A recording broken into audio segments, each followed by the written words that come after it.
Jennifer, the Operations Manager at Common Equity Housing. And I'm Natalie Abbott, the Tenancy Officer at Common Equity. And today we're just going to run through a few hints and tips on what to do during a routine inspection. Before the day of the routine inspection, you send the tenant notice between 7 and 14 days, and then a couple of days before, it's always good practice just to touch base and make sure that day and time is appropriate. So for the routine inspection, you'll need to bring a pen and your inspection sheets, and also ask the tenant's permission if it's okay to come in, walk through the house and be respectful of their space. Another important message is if you get to a property and a tenant does not allow access, don't go in. Leave the property and just give Common Equity a call and we can let you know what to do next. Well, there's lots of things you need to look out for, which we'll go through in this video. In general, it's good to just keep an eye out throughout the whole house for any cracks or holes in walls or any stains from potential water leaks, and that can be in both wall and ceiling. When I do routine inspections, I generally move through the house starting from the front through to the back, so that makes sure we inspect every room. So things to look for in bathrooms include mould to silicone, any cracks to grout, also mould to silicone.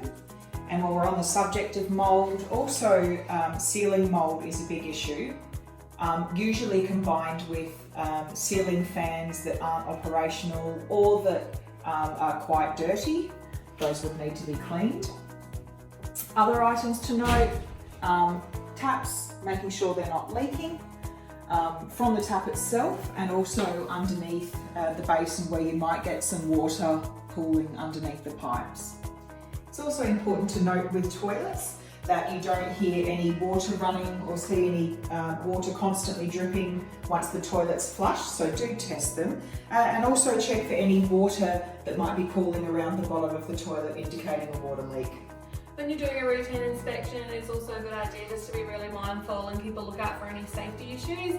That could be power points that are cracked or pushed in, or any exposed wires, and also smoke alarms. So if the smoke alarm hasn't got a green light on it, or it doesn't look quite right, or it's hanging from the ceiling, please give your maintenance officer or Common Equity a call straight away so we can get that fixed for you.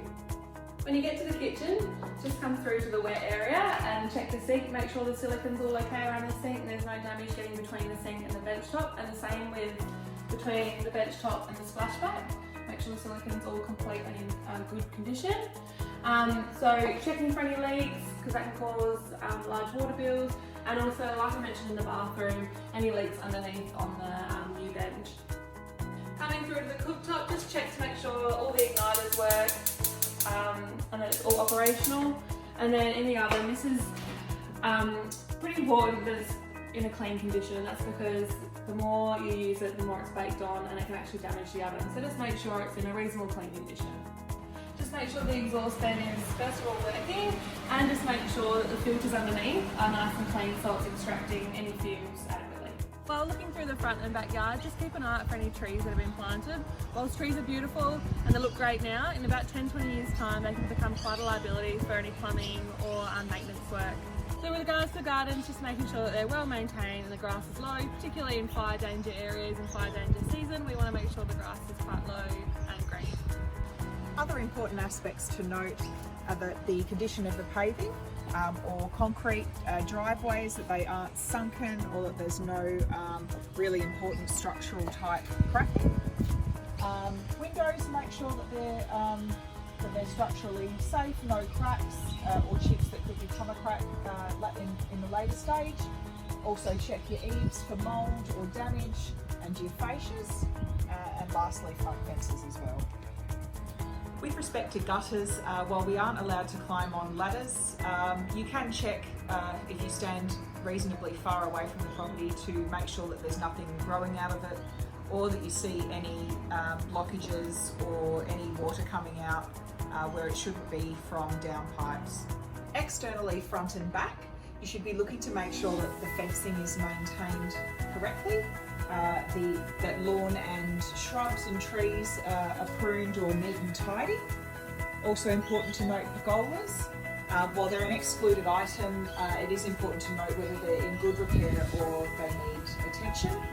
And last point is to check, if you can, to make sure that gutters aren't blocked and that tenants haven't mentioned any leaks or water appearing where it shouldn't be.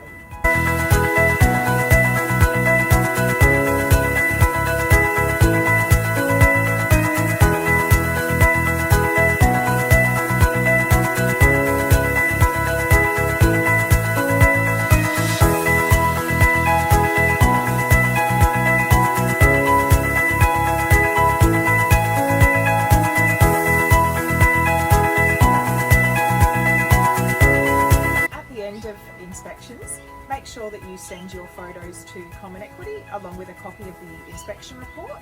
Ensure that you complete all maintenance as soon as possible, and if there are any issues with the tenants, please address them at the time with the tenants in, of course, a kind and respectful way.